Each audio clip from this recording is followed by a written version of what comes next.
Welcome to rSlash Best of Redditor Updates, where OP finds out that his wife has been abusing his daughter for 30 years. Our next Reddit post comes from rSlash Relationship Advice. I, admittedly, have not been the greatest father. I drowned myself in work throughout my children's childhoods, and I wasn't always present, though I did try to be as much as I could. My wife and I have been married for over 30 years, and we have 2 kids, a 30-year-old son and a 29-year-old daughter. We were high school sweethearts, and we have an incredible marriage. She's the love of my life. She's been a stay-at-home mom for most of our marriage. Our son lives at home with us, while our daughter, on the other hand, is estranged from us and has lived away from us ever since she became an adult. My daughter and wife have always butted heads like animals. It was extremely difficult being between them trying to mend things. They just could not get along. My daughter has accused my wife of physical, emotional, and verbal abuse pretty much as long as we can remember. We even attended family therapy when my daughter was in middle school, but the therapist determined that my daughter was making things up for attention. This was also supported by the fact that our son had absolutely no issues with his mother. It was just our daughter. My wife is a strict woman, and I've had to have talks with her about reeling it in quite a few times because she could be quite harsh on the kids. But I've never seen her or heard her abuse my daughter, just the typical fights between parents and kids. You know, chores, bad grades, smoking pot, dumb stuff that every kid does. My daughter claimed that my wife was physically abusive, slapping her around, throwing things, and was extremely verbally abusive, calling her fat, ugly, stupid, worthless, all things that my wife denied, and definitely things I believe my wife would never say or do. I defended my wife to no end, but I also tried my hardest to smooth things over with my daughter. Our daughter left home as soon as she was able, citing her mother as the reason and myself being an enabler, and pretty much never looked back. She never returned home for longer than a day visit. She officially cut us off over a year ago after a fight with her mother over the phone that I didn't witness, and we haven't heard from her since. My wife told me that it was over a disagreement regarding a babysitting arrangement for my daughter's child, our only grandchild. Our daughter hasn't responded to our attempts to reconcile. She's even refused to meet when family members have passed away and didn't attend their funerals. She's also since gotten married, which means that I missed my only daughter's wedding, not to mention also losing my relationship with my only grandchild. It's been a huge blow. I began therapy shortly after my daughter severed contact with us because I desperately needed to understand what was happening. My therapist has been great and has walked me through accepting the situation and grieving the loss of my relationship with my daughter. She helped me accept the fact that I may not have done the best with my daughter, but that I can't change what happened, and all I can do is wait for my daughter to open up to me again. I decided to start bringing my wife with me. My wife was extremely against therapy at the start, but decided to come along at my insistence, first together and then on her own. I've since been going to therapy much less often, but I check in every now and then. My wife recently asked me to come to a session to support her, where she and our therapist dropped a bomb on me.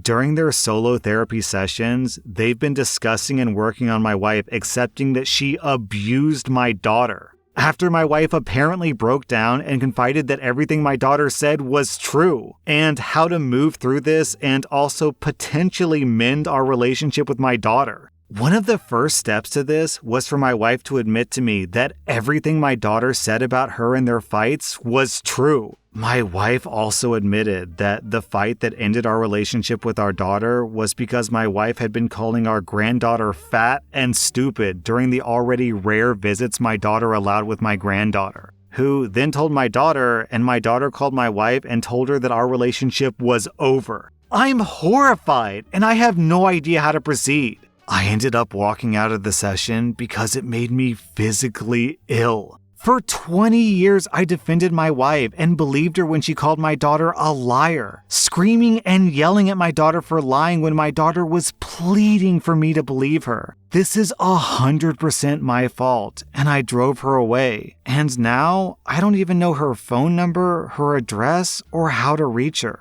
I haven't heard my daughter's voice in over a year, and the last time she spoke to me, she told me she never wanted to see me again because I enabled this woman who tormented her for her entire life, and even then, I defended my wife. I hate myself more than anything in the world right now. I did this to my only daughter. I think that my marriage is over. I'm currently staying with my brother, and my wife has been calling me nonstop.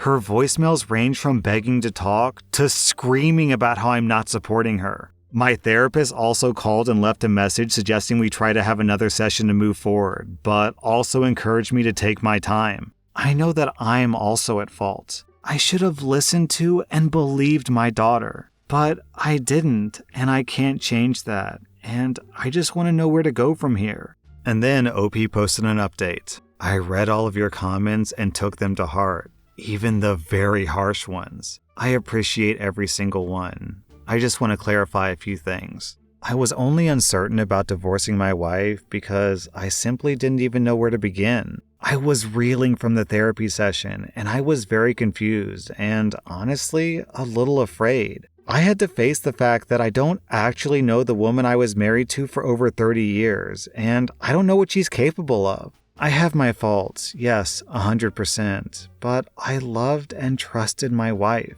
I knew that I needed to leave, but I simply didn't know how. So many other things were running through my head as well. Money, assets, explaining this to our families, etc. After 30 years of marriage, it was a lot to sort out by myself, and I needed some guidance to make sure that I did it right. I've decided that I don't care what it takes, and I don't intend on lying to save image from our families. Also, I did ask my son about the abuse allegations. I would ask him what he saw or heard, and he's always stood by his mother. My son has no relationship with his sister. As I mentioned in a previous comment, they never got along. The fact that this was because he was the golden child was something that I only recently became aware of, and something that I've been addressing in therapy. He stood by his mother and would back her up during fights. When my daughter and wife would fight, he would come to me and tell me that his sister was lying, that he was there and saw what happened, and that his mother didn't hit or berate his sister. He would say that his sister was throwing a fit or being a B-word over my wife making a normal request, like don't be out late, do your homework, etc. Ashamedly, I believe the two of them because of an effed up majority rules type of thing. I had two people I loved and trusted both telling me the same story. I'm not proud of that, but that was the way that I saw it. As adults, my daughter has refused to speak to my son and wouldn't come to the house if he was home. My son doesn't care and has never tried to mend his relationship with her. This blow-up has been reaching gargantuan levels. My wife got to my son first because I wasn't home, and he's refusing my calls. I left him a voicemail asking him to keep his mind open, and that I'm here to talk whenever he's ready. My wife, on the other hand, has not stopped calling, and her voicemails and texts range from her losing her mind to begging me to talk. I'll be meeting with a new therapist and continuing therapy. When my divorce is finalized, and if my therapist thinks it's a good idea and that I'm ready, I'll try to find a way to reach out to my daughter. I don't wish to stalk her or hire a private investigator, which has already been suggested here. That seems very invasive to me, and I feel that it would only frighten my daughter and drive her away further. I don't know how else I can do it, but I'll figure that out since it likely won't be for a very long time. Man, I have such complicated and mixed up feelings for OP because on the one hand, he's the victim here. His wife and his son consistently lied to him and gaslit him for 30 years? But on the other hand, he's also the abuser because he enabled this abuse for 30 years.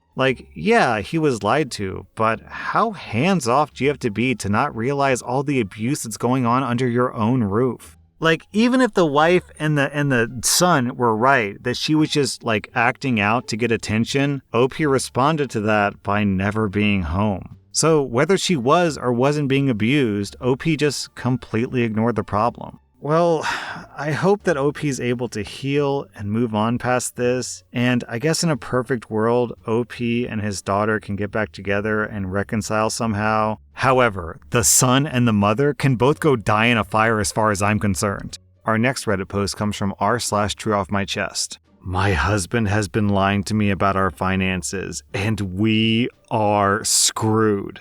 I'm also to blame for this. I realize that. We divided household responsibilities pretty evenly, but we don't split every responsibility down the middle, and finances were his job. He's better at them. Well, I thought that he was better at them. We're $50,000 in credit card debt, which I did not know about. $50,000 on a home equity loan, which I did know about. 2 months behind on our mortgage, and severely behind on a car payment. I quit my job when we decided to have my middle child 3 years ago. Then we had our youngest a year ago. I thought we were fine. We should have been fine. I don't understand what the F happened or why he waited so long to tell me. I trusted him completely. I would never have believed this. I love him so much. By all accounts, we had an ideal marriage. Or we did. I thought we did. I have no idea how we can ever come back from this. It'll take years to pay this off. I'm in school full time, but I'll need to drop out because we can obviously no longer afford childcare while I'm in class.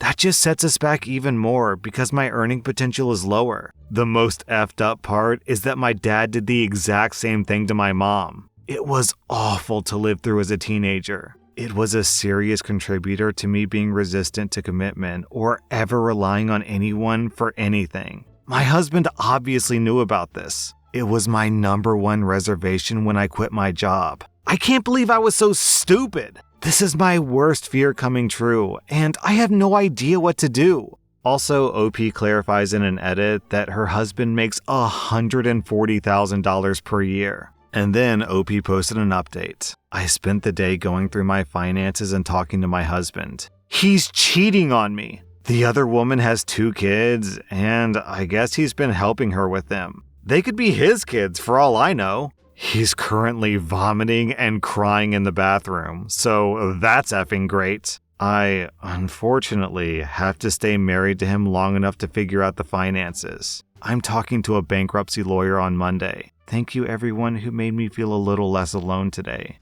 Oh my god. So when I got to the part where the husband makes $140K, I was thinking to myself, man, how's this person getting into so much debt when he's making so much money? $140K is an insane amount of money for one person to make. And then it's like, aha. It's because he's dating 2 women and supporting 5 kids. And how is he the one who gets to go off to the bathroom and lock himself in and cry and vomit? Oh, I'm so sad. My life is ruined.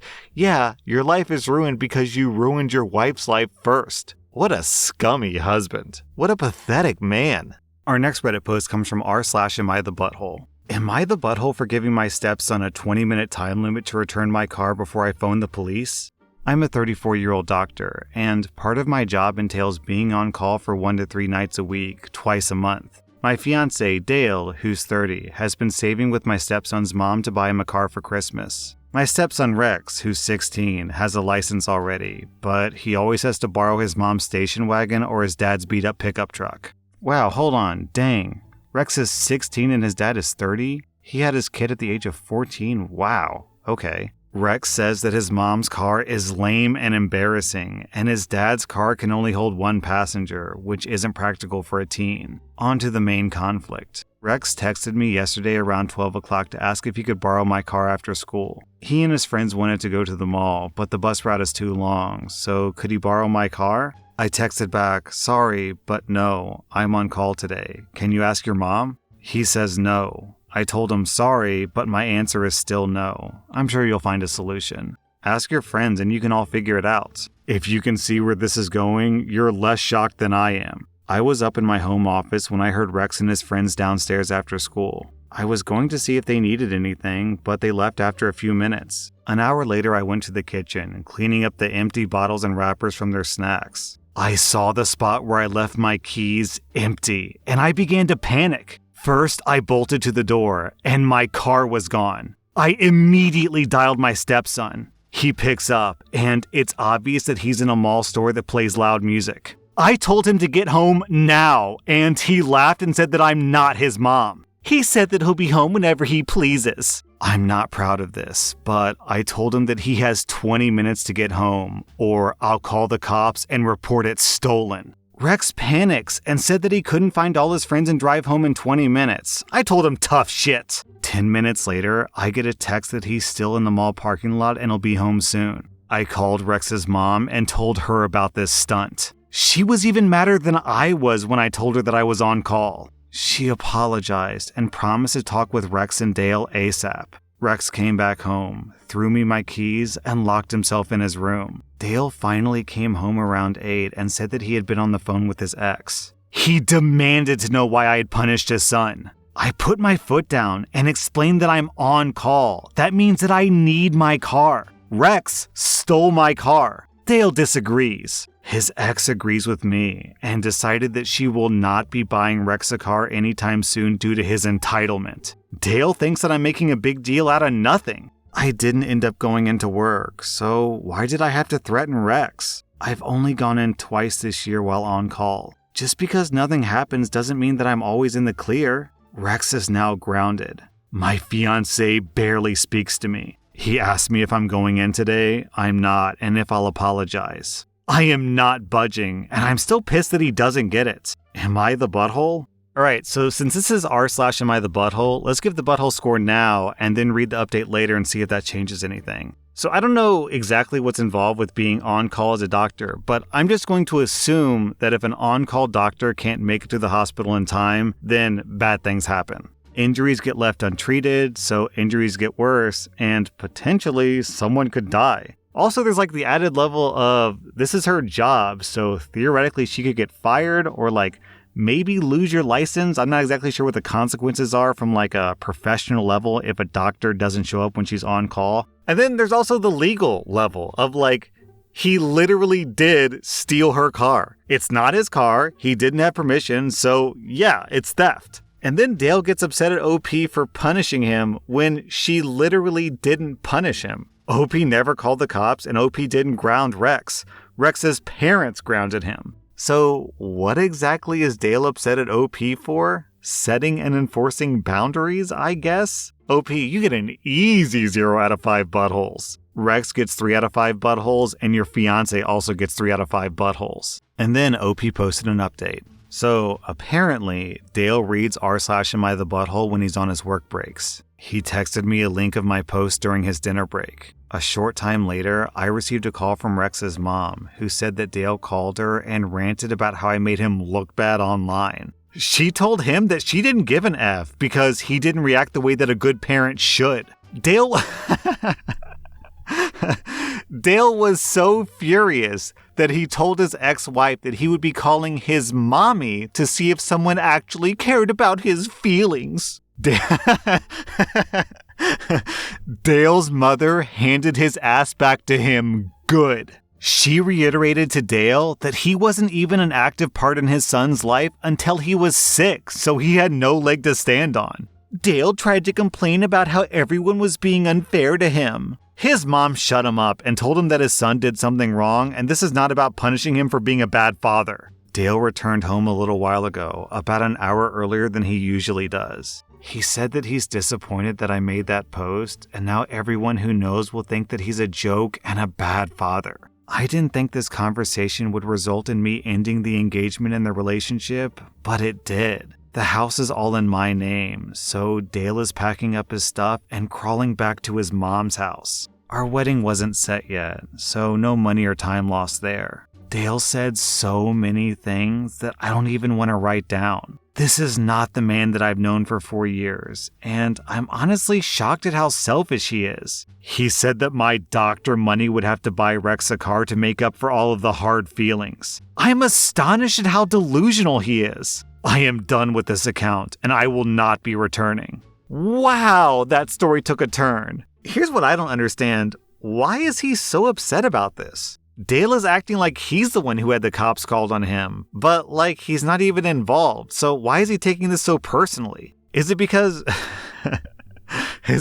OP posted the story on Reddit and now it's being covered on YouTube as well? So it's his pride, I guess. His pride is hurt because he looks like a bad father online. But like, here's the thing. He is a bad dad. He wasn't involved in his son's life for 6 years, and then when his son acts out, he doesn't punish him appropriately or enforce boundaries. So yeah, he's not a good father. And, oh my, I can't believe this guy was arguing with his... This guy was arguing with his ex-wife and literally used a line, "Well, if you don't care about me, I'll call my mommy because she cares about me." How is this guy a grown adult? OP, I'm glad that the relationship ended because I was all ready to say like, OP, you're a doctor, so you're clearly smart. How are you still with this guy after he's being such a weird, petulant, selfish, egotistical douchebag? But luckily, OP saw the light without everyone having to talk some sense into her. Man, you know what's weird about this? Like, I don't understand why he's so upset that OP posted this information online, because it's not like anyone knows who this is. Some dude named Dale, if that even is his real name, age 30, engaged to a doctor. Like, no one has any clue who that is, man. No one knows. So why get all upset when someone's posting anonymously? Like, what's the big deal? That was r/Best of Redditor updates. And if you like this content, check out my podcast where I publish the exact same episodes. Also, hit that subscribe button because I put out new Reddit videos every single day.